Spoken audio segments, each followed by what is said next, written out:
नमस्कार, आप देख रहे हैं न्यूज 15 बिहार। वन विभाग के कर्मी के अधीन कार्य कर रहे मजदूर की मौत, परिजनों ने लगाई मुआवजे की गुहार। वन विभाग के कर्मी के समुचित आश्वासन के बाद मृतक के परिजनों ने शव का बिना पोस्टमार्टम कराए अंतिम संस्कार कर दिया। अब आगे की कार्रवाई के लिए वन विभाग के कर्मी पोस्टमार्टम रिपोर्ट की मांग कर रहे हैं। इस बात से आहत मृतक के परिजन अब न्याय की गुहार लगा रहे हैं। दरअसल मृतक के परिजन ने बताया कि त्रिवेणीगंज प्रखंड क्षेत्र के श्यामनगर के समीप वन विभाग के कर्मी के अधीन कार्य कर रहे एक मजदूर की गुरुवार की रात मौत हो गई।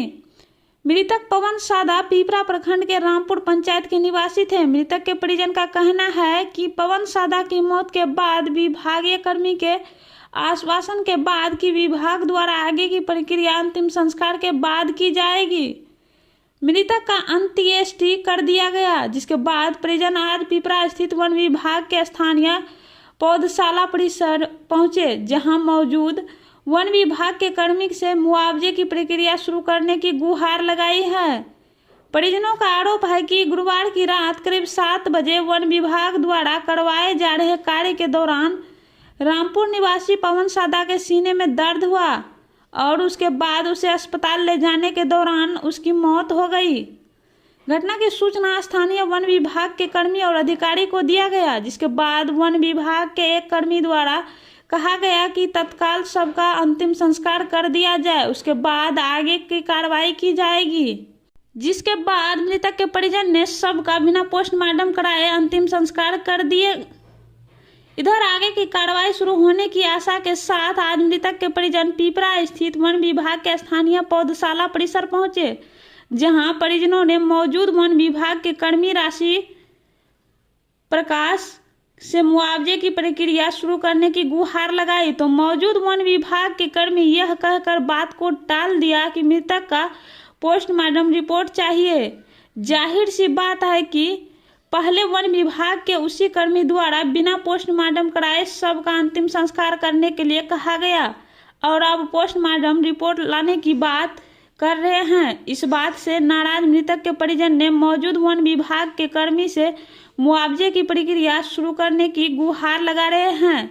परिजनों ने कहा कि मृतक पवन सादा करीब 2.5 साल से वन विभाग में सीजी के रूप में कार्य कर रहे थे। ऐसे में पवन सादा की कार्य करने के समय हुई मौत के बावजूद विभाग द्वारा कोई सुधि नहीं ली जा रही है, जिससे मृतक के परिजन गहरे सदमे में है और उच्च अधिकारी के पास जाकर बात की शिकायत करने की बात कर रहे हैं। वही मौके पर मौजूद वन विभाग के कर्मी राशि प्रकाश ने बताया कि उसका ड्यूटी खत्म हो गया था। कहा कि हम नहीं जानते हैं उसकी कैसे और कहां मौत हुई, यह हमें पता नहीं है। वन विभाग के कर्मी राशि प्रकाश की इस बात से मृतक के परिजन मर्माहत है। मालूम हो कि अत्यंत गरीब महादलित परिवार से आने वाले मृतक पवन सादा की मौत से परिवार पर दुखों का पहाड़ टूट पड़ा है। वहीं विभागीय कर्मी के झूठी आश्वासन से परिजनों में गहरी नाराजगी है। कहा कि किसी के गरीब का ऐसा मजाक नहीं बनाना चाहिए। हालांकि फिलहाल इस मामले में कोई भी अधिकारी कुछ भी बोलने से परहेज किया है। चल रहा था, मेरा लेबर भी था, 8 ठो लेबर था और उसके दरमियान जो है वो जो बीमार पड़ा। मेरा ड्यूटी 8 बजे से 5 बजे तक है। मैं 8 बजे रात तक ड्यूटी करवाता है ये सब यहाँ का पदाधिकारी जो है। और उसी दरमियान बीमार पड़ा 7 बजे। कौन बीमार पड़ा? पवन कुमार सादा। उसको उतना टाइम नहीं मिला कि मैं किसी डॉक्टर लग ले जाते, रास्ते में उसका दम टूट गया। तो फिर क्या हुआ? फिर क्या हुआ, पदाधिकारी को खबर किए तो कहा कि इसे विभाग से पेड़ लीजिए और उसको जलवाइए और अभी कोई चीज़ का अथी नहीं होगा। तो अभी तक विभाग वो पदाधिकारी जो है मेरा वो अभी तक नहीं गया देखने के लिए परिजन को। यही है जो पवन कुमार सादा बहुत दिन से इस वन विभाग में काम कर रहे थे। उसको वन विभाग में काम हो रहा था तो ये लेबर लेकर के काम करवा रहा था और वो भी लेबर के साथ में रहता था। उसमें अशोक कुमार मंडल वो भी उसके साथ में दोस्त था। दोनों पार्टनर मिल करके जाते आते थे, काम करवाते थे साइड पर काम होने के बावजूद कल उसका ऐसा समस्या हुआ 7:30 बजे वो साइड पर श्याम नगर के पीछे उस कच्ची नली सड़क है, उस सड़क पर वो काम करवा रहा था, बैठा हुआ था। ये अशोक कुमार भी वहाँ पर साथ में था। बावजूद जेसीबी से काम हो रहा था, सही बात है ना, जेसीबी से काम हो रहा था, तो जेसीबी से काम हो रहा था। ये अशोक बाबू वहाँ पर खड़ा था जेसीबी के पास और लेबर लेकर के वो वहाँ पर बैठा हुआ था। उसके दरमियान वहाँ पर उसको दर्द थोड़ा सा उठा, तो उसको लेकर के जा हॉस्पिटल आते हैं वहाँ पर पोखर के पास, तो वहाँ पर उसका दम टूट गया। डॉक्टर साहब देखा उसको, बोला क्या हुआ, तो बोला कि ये दर्द हुआ, ले जाओ, ये अब डेड बॉडी है, इसको वापस करो। अब रास्ते में उसका दम टूट गया। वहाँ से डॉक्टर साहब वापस कर दिया। वापस करने के बाद इसको ले गया, तो ले जाने के बाद इन लोगों को हम लोग बोले कि भैया इसका जो जहाँ पर कार्यरत था उस वन विभाग का जो अफसर है उसको मैसेज कीजिए, एक बार आएगा, मृतक को देखेगा और क्या इसका उपाय होगा वो बताएगा। तो ये सब फोन किया यहाँ पर, तो यहाँ से कोई पदाधिकारी वहाँ नहीं पहुँचे। नहीं पहुँचने के बाद इसको शाम में 4 बजे इसको इन लोगों को आदेश किया कि जाओ कहीं पर सड़क पर या रोड पर कहीं साइड में गाछ होगा सूखा तो काट करके इसको जला देना।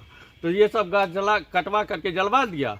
उसके बाद आज हम लोग आए तो ये कहता है कि जो उसका ड्यूटी समाप्त है। अरे भैया ड्यूटी समाप्त है तो जब कार्यरत था तो आप 6 बजे तक 8 बजे 9 बजे रात तक काम करवाए। हम नहीं देखने गए हैं, हमको नहीं जानकारी है, जाना तो है। परिजन लोग आए यहाँ हम पर, यहाँ नया आए हैं, कौन पहले से क्या है नहीं हम नहीं जानते। तो कार्यरत था ना वो जो मरा है, नहीं अभी ड्यूटी पर खत्म हो गया था। खत्म हो गया था ड्यूटी पर। अभी साइड खत्म हो, फिर नया साइड पे रखना था। कैसे कैसे होगा डॉक्टर ने बताएगा, कैसे देखा क्या तबीयत खराब हुआ था डॉक्टर ने बताएगा। डॉक्टरों के पास इलाज हुआ, डॉक्टर ने बताएगा कैसे मरा, क्या हुआ था, कौन बीमारी था। बीमार हुआ था यहीं, बीमार हुआ हॉस्पिटल में मरा, सर्जन के पास गई। कहाँ पर काम कर रहा था? अभी गम्हरी उप शाखा पर नया साइट खत्म हुआ था, फिर नया साइट चालू होता, ठीक है। तो अब वहाँ सब नाम उम जाता, फिर वहाँ रखा जाता। मतलब किस तरह की घटना घटी आप बता दीजिए। घर वाला तो पूछिए ना, हम तो नहीं थे, हम नहीं देखे थे। आप लोग काम करवा रहे थे ना? अरे घरी वाला से पूछिए ना कैसे मरा, क्या हुआ। हमसे ज़्यादा घर के लोग जानेगा ना। नहीं, आप तो अधिकारी ना हैं, इसलिए आपसे पूछ रहे मतलब परिवार के बारे में ना कोई ज़्यादा जानता है जानकारी के लिए। हैं। क्योंकि आपके अंदर में काम कर रहा था, तो कहाँ काम कर रहा था, कैसे क्या बीमारी था उसको, कैसे क्या? बीमारी का हाल हम ना जानते हैं, हम तो नया आए हैं,